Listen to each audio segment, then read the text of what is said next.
Okay, hello everybody. Welcome to chapter 14.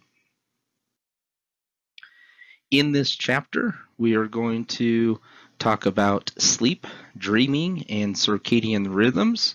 We're going to go over several facts about sleep and dreams and why we sleep and the different things that we do during sleep and the stages and so on.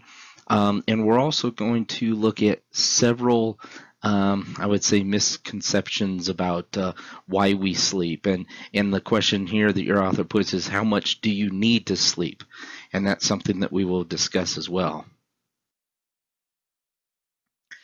So how much sleep do we need? It says here the vast amount of time spent sleeping suggests that sleep has a significant biological function. Most people sleep over 175,000 hours in their lifetime. Okay, so we're going to talk about the biological function, we're going to talk about psychological functions, we're going to talk about adaptation and keeping us safe and all kinds of different reasons why we sleep. And just like most chapters in this book, you're going to be confronted with several theories. And I want to, again, express that that idea to you that, when we say, well, this is an adaptation theory, okay, this is an activation theory or something.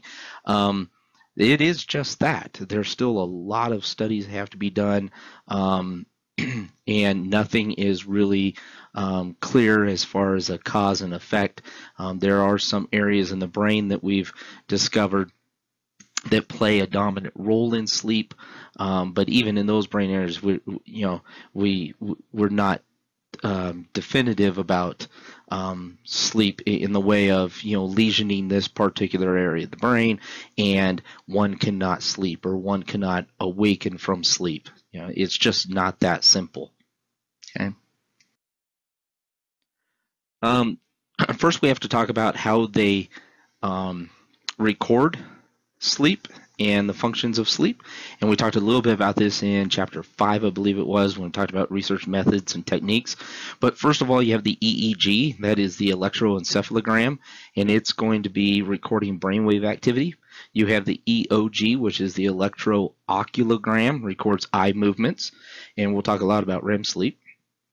Electromyogram, which is the EMG, and this detects loss of activity in neck muscles during some sleep stages. Okay, we'll talk about that too. So EEG, EOG, and EMG are the three primary physiological measures that we look at in sleep studies. Here's an individual, figure 14.1, and it's hooked up to all of these different things. You can see that the scalp electrode up in the in his hairline there, you're looking at probably, looks like they're maybe up around the motor cortex area. So that's going to be an EEG. You have one that's on his forehead, that's frontalis muscle, that's going to be looking at EMG. You have the one that's right next to his eye, that's going to be picking up eye muscles, that's EOG. And then again, you have one on the chin, one on the jaw. The one on the jaw would be an EMG also, just like the one on the forehead, because looking at maybe like clenching his jaw, clenching his teeth. So those would be EMGs. Okay, so that's a good example right there of an EEG, an EOG, and an EMG. The 4 stages of sleep. Okay, you have alpha waves. These are bursts of 8 to 12 hertz EEG waves. Eyes closed, preparing to sleep. So just to let you know that, let's say, hopefully you are in a beta rhythm at this point. Which means that you're active, your eyes are open. But let's say that you were to relax in a chair, close your eyes, just put your head back, you would slowly fall into an alpha rhythm, okay, 8 to 12 hertz, and this is a preparation for sleep. Then the EEG voltage increases and frequency decreases as one progresses from stage 1 to 2 to 3 to 4. 4 levels of sleep there. So what's indicative of stage 1? Stage 1 is similar to a wake EEG, so it's going to look much like a beta rhythm, but a little slower, low voltage, high frequency. Stage 2, you have these K complexes and you have sleep spindles. Okay, really the reason for these for them to even bring up the K complexes and sleep spindles, because it's not as if, during a K complex you're doing this, or during a sleep spindle the brain is doing this. We know that there might be bursts of 12 to 14 hertz waves, which is indicative of a sleep spindle, but primarily the reason why we pull out K complexes and sleep spindles is because they identify stage 2 sleep. Okay. And then stage 3 and 4, you have delta waves, and they're very large and slow, and we'll also introduce you to some other terms here in a minute for defining the stages of sleep. But before we do that, let's look at this chart. Okay, so alert wakefulness is at the very top, and that's a beta rhythm. Just before sleep, we start to see alpha rhythms come in. An alpha rhythm is going to be, just as you see there, a lower frequency, higher amplitude wave. Okay, remember these are all hertz, and hertz was cycles per second. So if you have a wave that is very high, very low, it's going to take it longer to do that motion up and down. Okay, so that means it's going to be a lower frequency but a higher amplitude, because the wave is higher and lower. All right, then you see stage 1, again higher amplitude there. Stage 2, very much like stage 1, but you have the sleep spindles and K complexes, and those are what define stage 2. Then you have stage 3. You can see how the amplitude is going up much higher, frequency is low, and then stage 4, lowest frequency, highest amplitude stage of sleep. Okay, the sleeper progresses to stage 4 sleep, and then back to stages 3, 2, and back to emergent stage 1. And I'll show you this in a diagram that makes it a little bit easier for you to see on the next slide. But emergent stage 1, again, they're going back up to stage 1. Remember, the stage 1 was primarily beta with some alpha mixed in there because it was the initiation of sleep. But this one here also has those characteristics, but it also has the rapid eye movement, which is REM, rapid eye movement, and loss of body core muscle control, or tone. Sleepers progress through sleep stages in about 90-minute cycles, and the durations of emergent stage 1 periods lengthen as the night progresses. So let's look at this in a graph. Here you go, figure 14.3. Okay, on the left-hand side, on the x-axis, you have, or on the y-axis, sorry, you have the sleep EEG, awake, stage 1, 2, 3, 4. On the x-axis at the bottom, you have the number of hours. Okay, so you go from awake to stage 1, 2, 3, 4.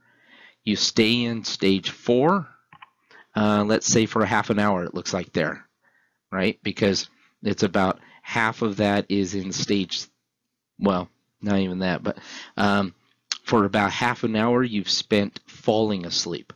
Awake 1, 2, 3, that's taking you about half an hour, maybe a little bit more. And then once you get to stage 4, you're in that for about an hour, maybe a little bit less than an hour, right? And then you go back from 4 to 3 to 2 to 1, but now it's called emergent stage 1 because you have the periods of REM. You didn't have REM indicative of stage 1 sleep when you're just first falling asleep. But when you come back out of it, when you're going reverse, 4, 3, 2, 1, now you go back to emergent stage 1. You see periods of REM, and you also see that lack of core muscle control, which is indicative of REM sleep. Okay, so then let's say about 1.5 hours into your sleep, you're back into stage 2, stage 3, stage 4. But look at that, you only stay in stage 4 now for maybe 10 minutes. You come back out, you go up to stage 2, you go back down, you stay in stage 4 for maybe 5 minutes. And now your stage 4 sleep is done. Okay, you're going to go back up. You don't go to stage 4 anymore during the night. So that's one thing that's interesting. The other thing that's interesting is over here and around the 6 or 7 hour mark. You see where there's periods where you actually are awakened. There's periods where so this is indicative of, you have to get up at 6 o'clock in the morning, and you kind of wake up, you look over and you look at your clock. Oh, 5:30. As soon as you do that, you close your eyes, you tilt your head, you go back to sleep. Okay, so you might do that 2 or 3 times before you finally wake up. Also, like it said in the narrative, your periods of REM sleep will increase as the nights go on. That lack of core muscle tone, it also increases as the night goes along. Okay. All right, emergent stage 1 sleep is REM sleep. All other stages are non-REM. Okay, so remember that. Emergent stage 1 sleep is REM sleep. So you can say stage 1 is that falling off to sleep, and then every other time you go back to stage 1, it's actually REM sleep. Stage 3 and 4 you'll see a lot in the literature where they call it slow wave sleep, SWS. Whenever they're talking about slow wave sleep, just know that they're speaking of stages 3 and 4. And then during REM sleep, all the things that we just talked about there, possible muscle twitches and so on.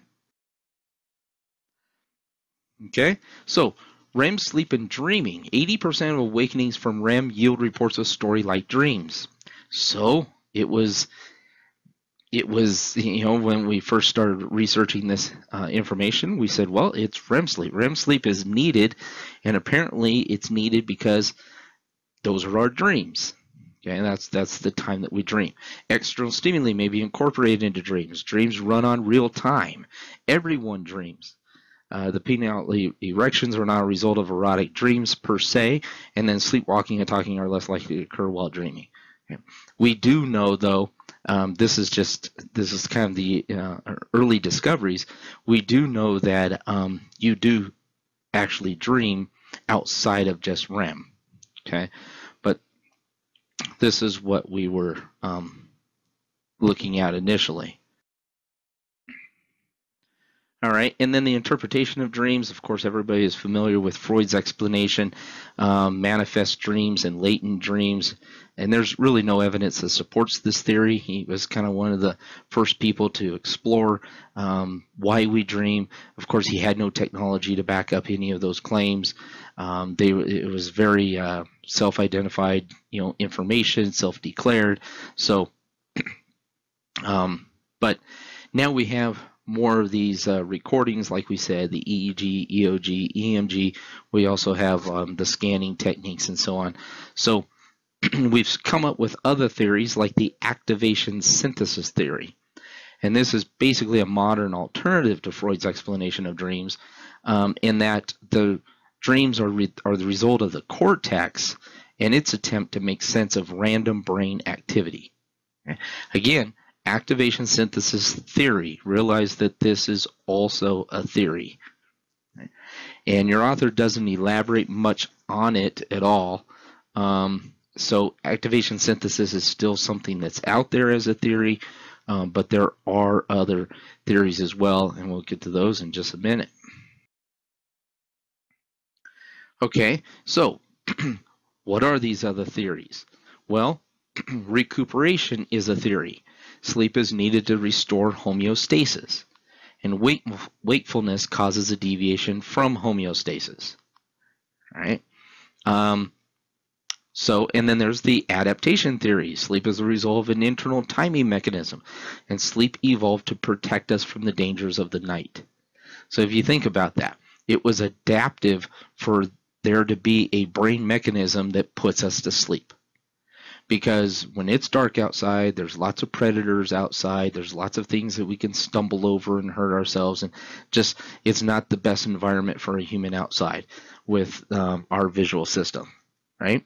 And then recuperation. It seems that maybe there's a brain mechanism also that kind of turns us off because we're out of homeostasis. Our energy levels are low. You know, we're just running low on energy, and so we need to store that and recuperate. And so that's the recuperation theory.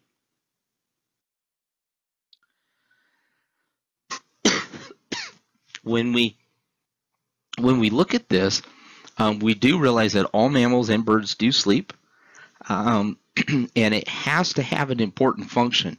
That's what's interesting, is throughout this whole entire chapter, we study these different theories, why we dream, why we sleep a certain amount of hours. We have brain areas that we've been able to locate, but it's still here. It's still at this, juncture that really, what is the function of sleep? Okay, and we'll keep asking that questions all the way through the chapter. It doesn't appear to be a special higher order human function because, as I just mentioned, all mammals and birds sleep as well. Sleep is not necessarily needed in large quantities, and there's no clear relationship between species, sleep times, and activity levels. So let's look at that in a graphic. Okay, the average number of hours slept, table 14.1. You're looking at the giant sloth there, 20 hours of sleep per day. Now, think about this. Recuperation theory and adaptation theory.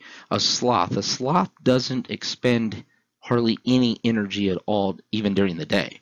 So when he's awake, those 4 hours, he's not expending a ton of energy. So is sleep really for recuperation?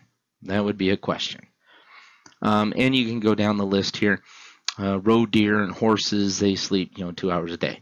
One thing that we do know about this is that animals that are prey animals tend to sleep a lot less than those that are predators. So this goes along with that adaptation theory. Okay. Now, you think to yourself, okay, well, if it's not recuperation, then what happens if we're deprived of sleep?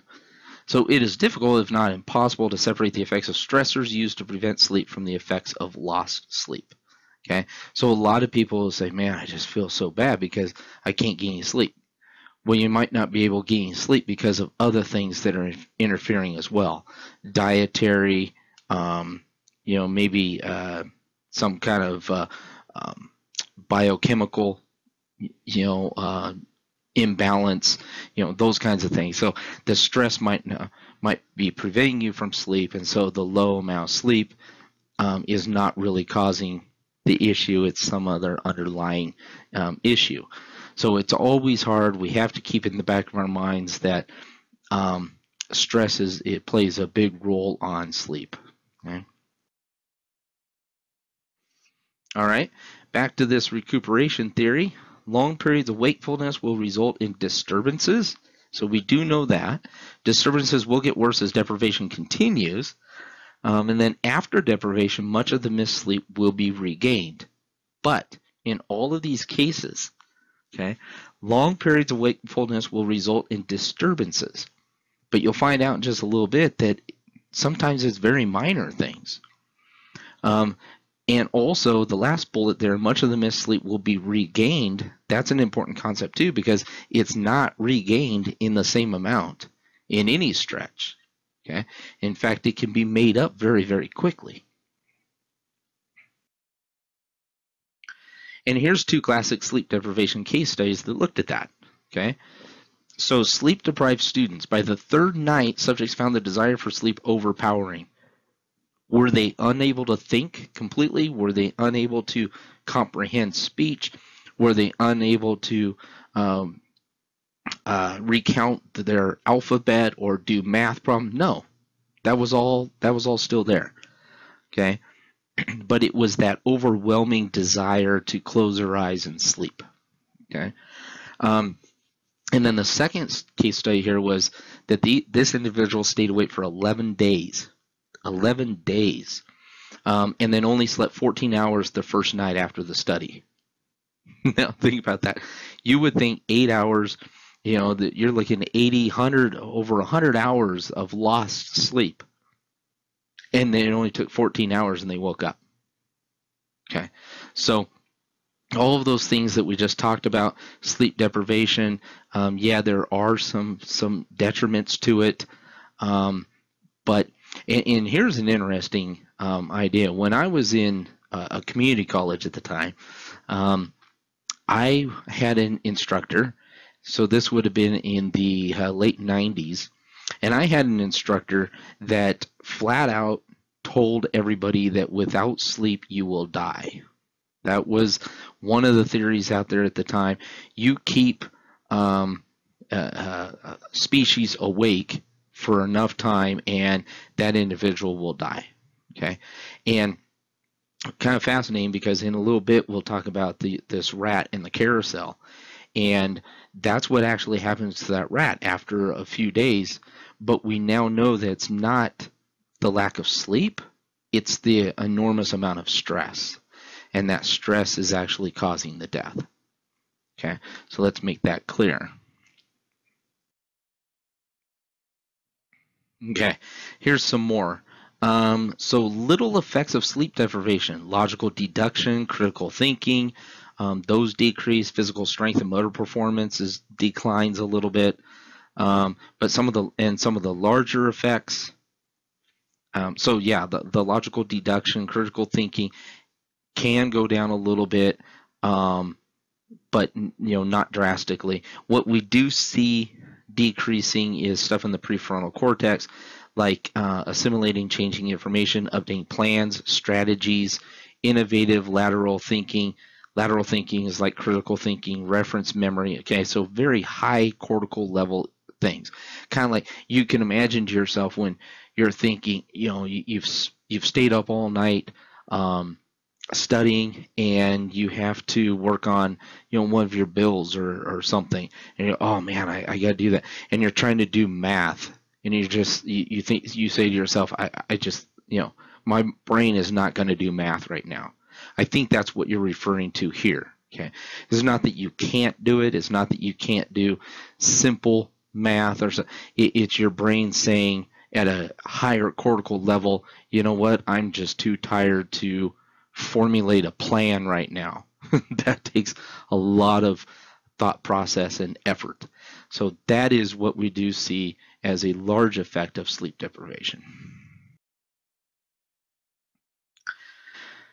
Okay, some more research here. 3 to 4 hours of deprivation in one night. You have increased sleepiness, disturbances displayed on written tests of mood, poor performance on tests of vigilance. 2 to 3 days of continuous deprivation, you experience micro sleeps, and which are like naps of 2 to 3 seconds. You close your eyes for a very short amount of time, and you try to get in as much sleep as you can, even if it's a couple seconds. But that is even to the point of 2 to 3 days of continuous deprivation. I don't think any of us have even attempted to go 2 to 3 days of continuous deprivation. So you're looking at these micro sleeps, but still an individual that can function. Okay. All right, and here's where I talked about alluded to at least the carousel apparatus. Okay, when the experimental rat's EEG indicates sleep, the chamber floor moves. If the rat does not awaken, it falls into the water. And then there's also a yoked control rat, and they're subjected to the same floor rotations. So the experimental rat, EEG shows it went to sleep, starts spinning, and if the rat doesn't wake up, then it falls in the water. The yoked control, he can keep moving along that little platform and not fall in the water. The experimental rats typically die after just a few days, but what they noticed was that it really wasn't sleep deprivation, it was the extreme stress experienced by the experimental rats. Okay, and this shows you that carousel apparatus. Okay, so now we talk about REM sleep deprivation. We talked about just regular sleep or non-REM sleep. And now let's look at REM sleep deprivation. Okay, proceed more rapidly into REM. So if you've been deprived of REM, you will fall into REM and spend more time in REM to kind of make it up. So it's a REM rebound. More time is spent in REM when deprived. All right, and then REM rebound suggests that REM sleep serves a special function. We just don't exactly know what that function is. So we talked about, remember the guy that was stayed up for 14 days, no, 11. 11 days he stayed up, only need 14 hours of sleep that first night. So he may have made up some sleep because he would normally sleep maybe 6 to 8 hours, and now it's 14. But still, he lost over 100 hours of sleep. And in this case, also there's some REM rebound. So we know that you need the sleep. There is definitely a biological function for it, but it's still too early to identify exactly what that might be.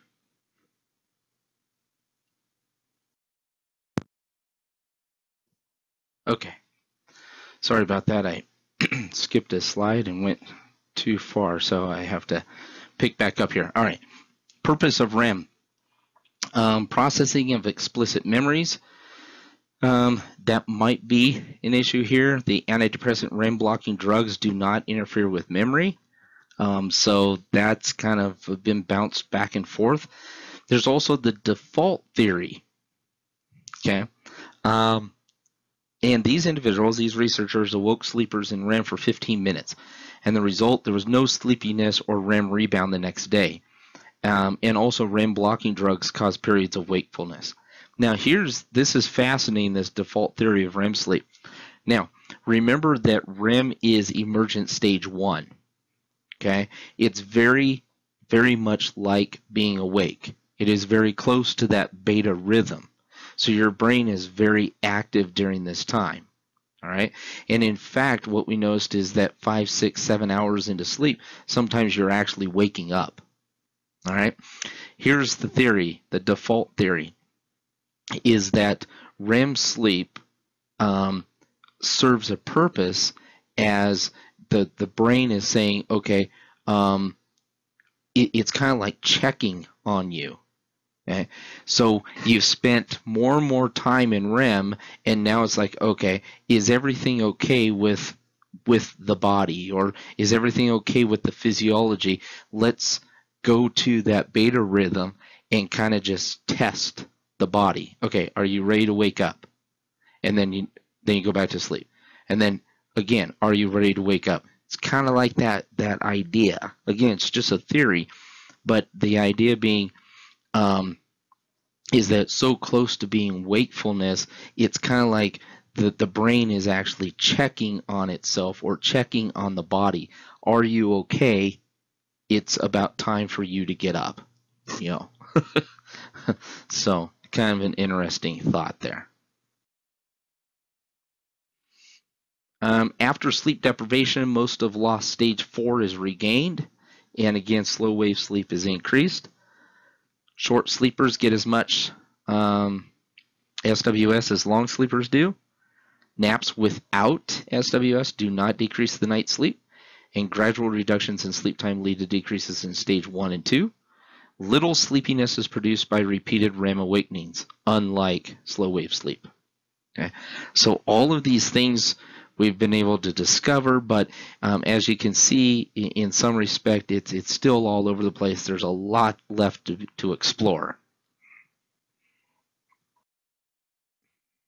Okay, now let's talk about circadian rhythms. Circadian is a word that's used for lasting about a day. It's definition. Virtually all physiological, biochemical, and behavioral processes show some circadian rhythmicity. Okay, and there's also Zeitgebers. These are environmental cues that entrain or implement these circadian cycles. An example of a Zeitgeber would be our light day cycle.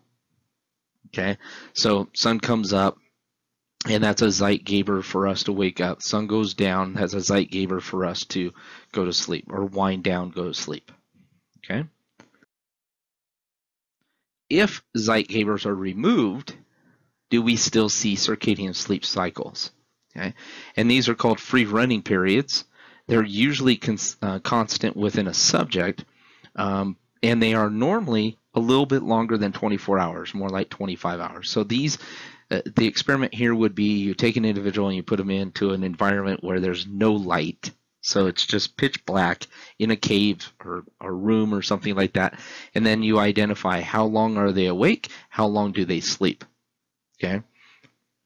And so obviously, if there's nothing to signal, there's no Zeitgeber that says, okay, lights out, time to go to sleep, then will the subject still fall asleep? And yes, they do, but it's a little bit more than that 24-hour time slot. So it says here, what happens on days when you don't need to get up? Okay. So that's just a question for you guys to kind of ponder for a moment and say, when you tell yourself, oh man, it's Saturday, I'm just going to sleep in. Well, you might be able to sleep in for a little bit longer, right? 8, 9, 10 o'clock, but you're still going to get up. There's going to be the point there that your body just tells you you need to get up, okay? Even if you have nothing to do. What about jet lag and shift work? Well, in jet lag, the Zeitgebers are accelerated or decelerated. This, you can imagine, let's say you're flying from LA back to Boston, Massachusetts, and you're going to lose 3 hours. So you leave here at 5, and back there it's already 8 or 9 o'clock. Okay, so you lose that time, and so that kind of plays around with you. It's much harder flying east than it is flying west. It's harder when you lose the sleep than when you gain it back. Now, shift work, these Zeitgebers are unchanged, but the sleep-wake cycle must be altered, and there's really no remedy for this. With jet lag, you can kind of train your body before you leave. Go to bed a little earlier, stay up a little later, that kind of thing. With shift work, it's just tough because you're working the 8 hours that used to be asleep. Now you're awake working, and for most people, it takes a toll on the body. Okay. And that's what this mentions here. Gradually shift the sleep-wake cycle prior to travel. That helps with jet lag. Administer post-flight treatments to promote the needed shift, like bright light, to make your body feel as though it's still light outside, so you're not missing those hours of sunlight. And phase advance following eastbound travel with intense light early in the morning, right? Because going eastbound is tough on your body, westbound not so bad. Okay, so here finally, 4 or 5 pages in, now we talk about an actual brain area, and for the rest of the chapter we're going to be focusing on mostly brain areas that are responsible for sleep. But before we get to sleep itself, let's talk about the circadian clock and the suprachiasmatic nucleus. Okay, lesions do not reduce sleep time, but they abolish the circadian rhythm. It exhibits electrical, metabolic, and biochemical activity that can be entrained by the light-dark cycle. And there's also a study that they did where they transplanted SCN, or the suprachiasmatic nucleus, into rat species, and it says here that these transplants restored free-running sleep cycles in the recipients, but remarkably, the cycles were about 20 hours longer than the originals. And then transplants in the other direction, that is from normal hamster fetuses to SCN lesioned adult mutants, had the complementary effect. They restored free-running sleep-wake cycles that were about 24 hours. So replacing the suprachiasmatic nucleus can reset a circadian clock. So definitely circadian rhythms originate, however you want to think about it, in this suprachiasmatic nucleus. Okay.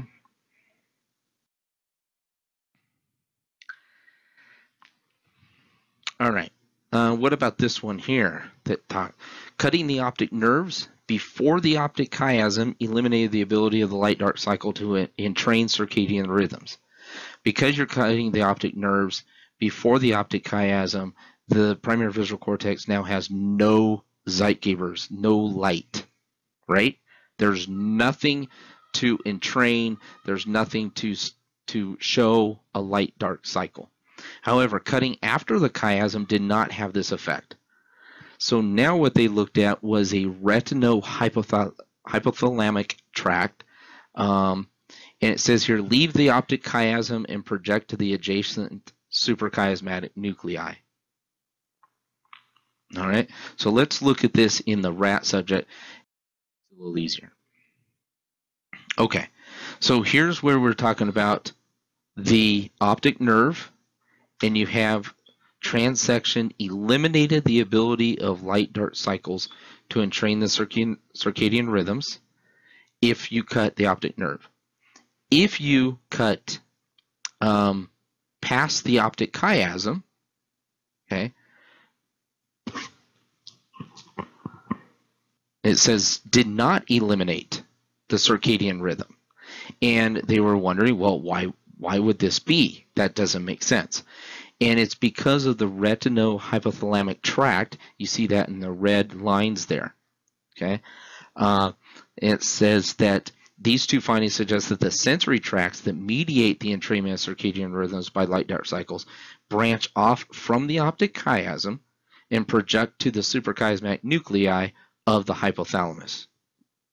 Okay, so they're actually branching off to the hypothalamus before they get past the optic chiasm. So when you transect the optic tracts, right, which are going to be behind the optic chiasm, you don't have the effect because you don't have that tract. But when you cut the optic nerve, you're bisecting or cutting the retino-hypothalamic tract. Okay. And here's a good example. I just mentioned this a little while ago where we were talking about there's definitely areas in the brain that have specific functions, but then we do more experimentation and yeah, this area is responsible for sleep, but this area is also, and this area, okay? A very common theme throughout the entire book. We talked about in memory, we talked about in motor movement, and we'll talk about in subsequent chapters also when we're talking about addiction or emotions or psychological disorders. Okay, but here's one here. So you have the circadian rhythms. We talked all about the suprachiasmatic nuclei, elaborated about the hypothalamus, all this and that, and then we find out, well, there's evidence for other areas in the brain responsible for circadian rhythms too. Look at this. Suprachiasmatic nuclei lesions do not eliminate the ability of all environmental stimuli to entrain circadian rhythms, such as food and water. Also, the SCN cells in other parts of the body exhibit free-running circadian rhythms in tissue cultures. So there's other areas, other cells in the body that are also exhibiting this free-running circadian rhythm. Okay, so definitely plays a role, but doesn't tell us the whole story, at least yet. Okay, 4 other areas of the brain involved in sleep. 2 areas of the hypothalamus. There's the posterior hypothalamus and the anterior hypothalamus. Both were related to excessive sleep or inability to sleep, and that's respectively. Okay, so posterior hypothalamus, excessive sleep, and anterior hypothalamus, the inability to sleep. And here's where they are located. Anterior hypothalamus, posterior. Didn't even need to show you that. You guys are well trained now in your brain areas, basic brain areas, so you know where the hypothalamus is, and you're going to know that anterior is towards the front and posterior is towards the back. So it makes perfect sense where these are located. Okay, there's also areas in the brainstem. I'm going to spare you on all of these French words here, but let's say that the isolated forebrain preparation. Okay, this produced by severing the cat brainstem between the superior and inferior colliculi, and it resulted in continuous slow wave sleep. Okay, so the severing between the superior and inferior colliculi resulting in continuous slow wave sleep. Okay, but the isolated brain preparation produced by transection caudal to the colliculi result in normal sleep cycles. Therefore, wakefulness depends on the function of the reticular formation or the reticular activating system. Now, that's a lot to take in right there, so let's show it in a graph, which makes it easier for us to consume. Figure 14.10.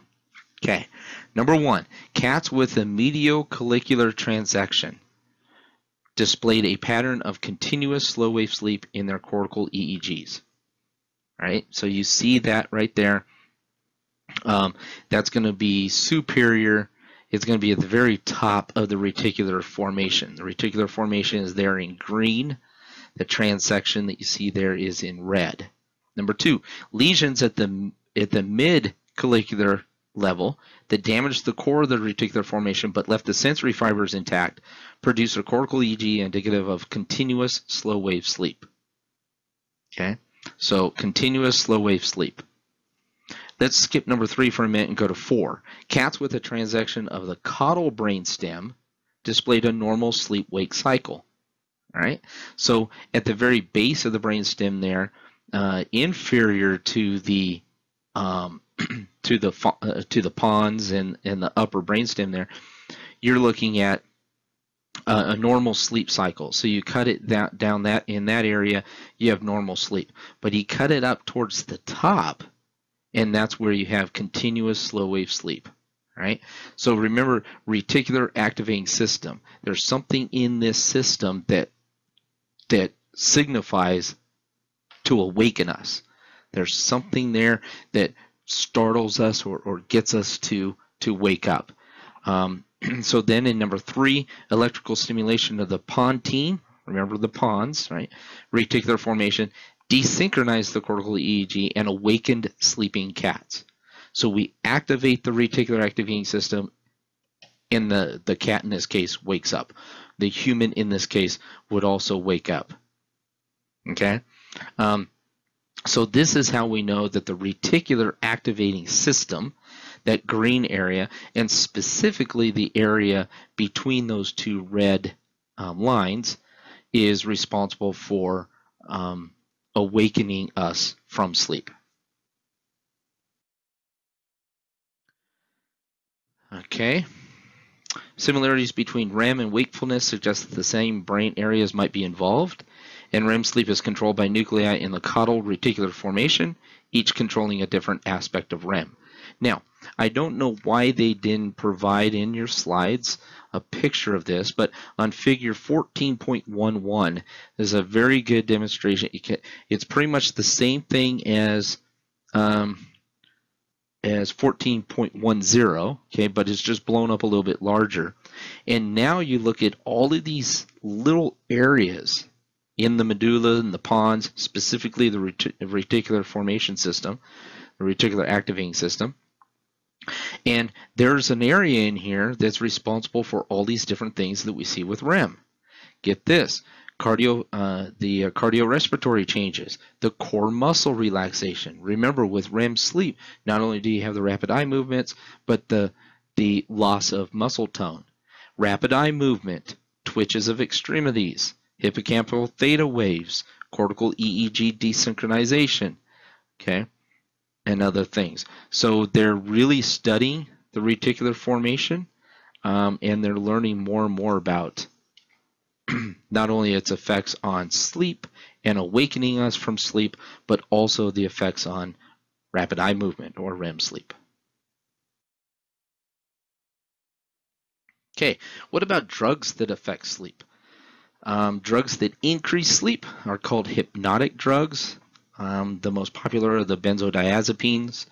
Most commonly prescribed hypnotic drugs, they're effective in the short term, but there's lots of complications. They do build tolerance, so you have to take more and more of the drug for the same desired effect. Cessation leads to insomnia, and there's the possibility of addiction.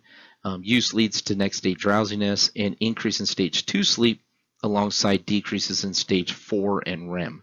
Okay, and remember, stage 4, now you know that these the high amplitude or low amplitude, high frequency. You know the differences now. Stage 4 is very, very high frequency or high amplitude, sorry, high amplitude, low frequency wave. This is our deep, deep sleep. So when you start taking these benzodiazepines, you decrease stage 4. And remember, you didn't stay in stage 4 very long to begin with. Remember, throughout the night, maybe into 1, 2, 3 hours, and then you don't have any more. So that's definitely a complication of these drugs. Okay. How about drugs that decrease sleep? These are the anti-hypnotic drugs. These are stimulants. They increase the activity of catecholamines. They act preferentially on REM, may totally suppress REM in some cases. And again, side effects here can be addiction and loss of appetite. Now, what about melatonin? People talk about melatonin, and you can buy it in, health food stores and so on. It's synthesized from serotonin. Melatonin levels follow circadian rhythms controlled by the suprachiasmatic nucleus. The pineal gland triggers seasonal reproductive changes in fish, birds, and reptiles, but its function in humans is basically unclear. Melatonin is not a sleep aid, but may be used to shift circadian rhythm. So that's pretty much where the research is now. Not too sure if it's going to solve your sleeping problem, but it might help you shift your circadian rhythm because of its connectedness with the pineal body. Okay, sleep disorders. How about insomnia, disorders of sleep initiation and maintenance? These are individuals that can't fall asleep, and if they do fall asleep, they don't sleep for very long. Hypersomnia are disorders of excessive sleep. These are individuals that want to stay awake, but in some cases cannot. And then there's also REM sleep dysfunctions. Let's discuss each one of these in detail. So insomnia. Insomnia is primarily iatrogenic, which means it's a physician created. It's probably because of some medication that you're on, like sleeping pills or alternative treatments that are restricting your sleep for some reason. Okay, it can also be due to sleep apnea, where the sufferer stops breathing during the night, and they can stop breathing due to obstruction. And this is primarily for those individuals that have muscle spasms or they're very, very overweight. And there's also sleep apneas that are due to the central nervous system. And it's just not, in some cases, the individual stops breathing during the night.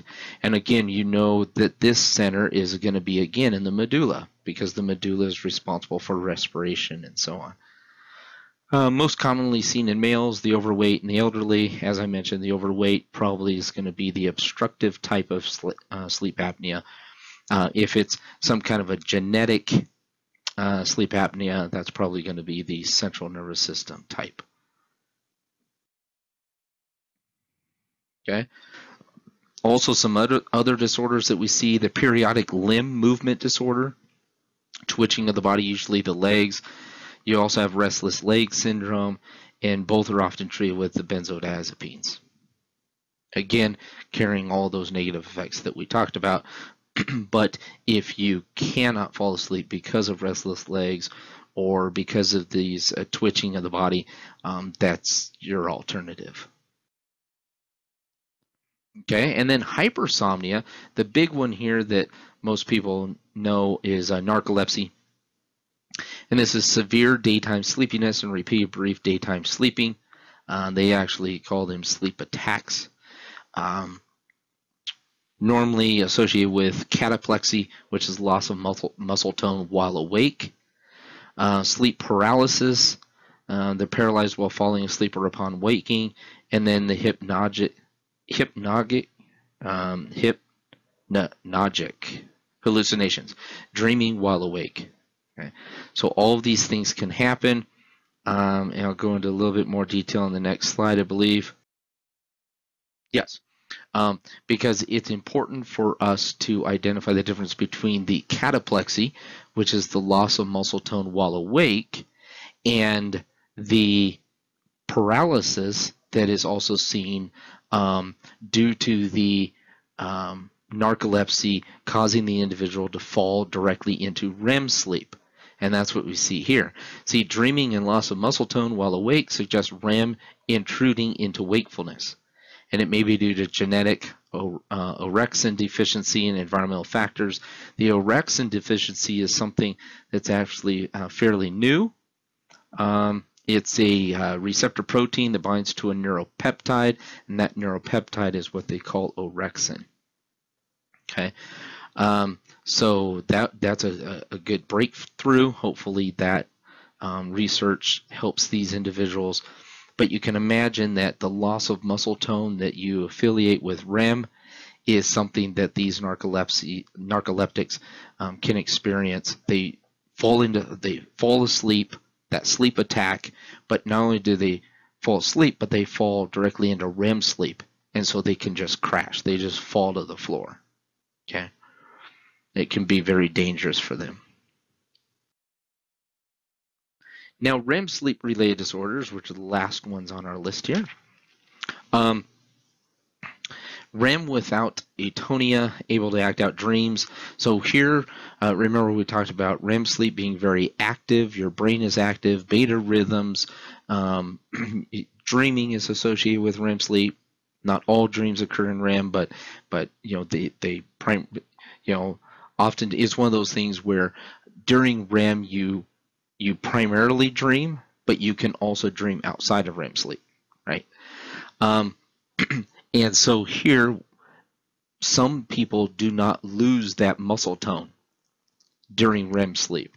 And so they're all active, so they actually act out their dreams. I had an individual in one of my classes years and years ago that told me he had a REM sleep disorder, and he went from apartment to apartment to apartment, and he kept just destroying the place.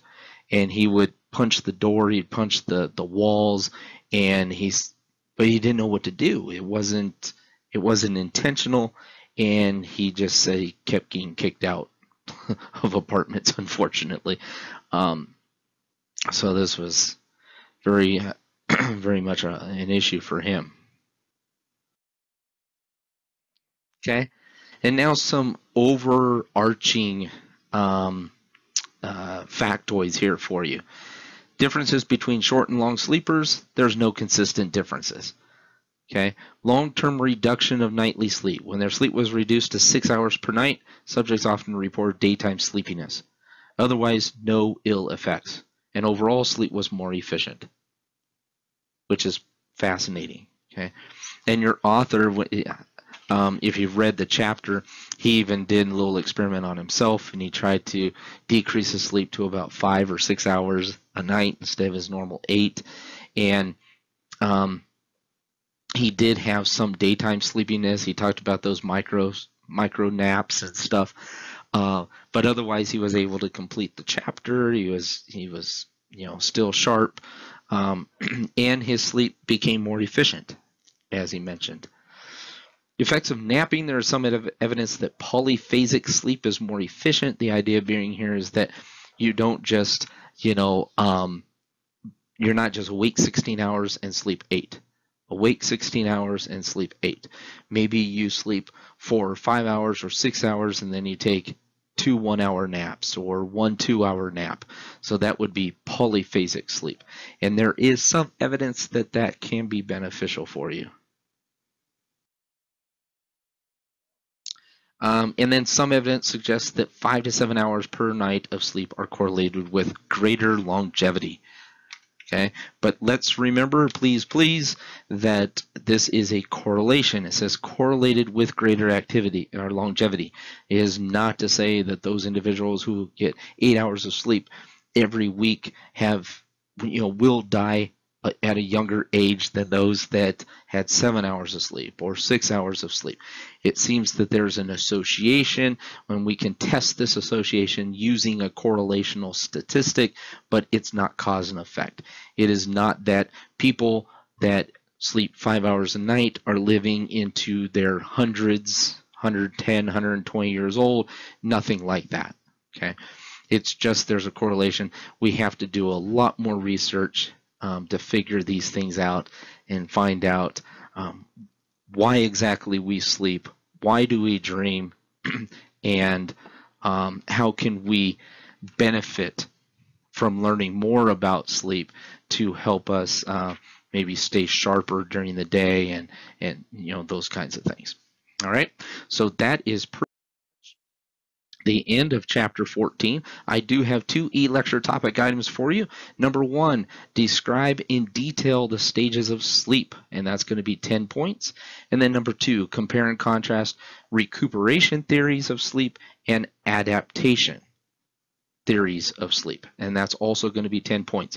Those are your 2 e-lecture topic items, and that will do it for chapter 14.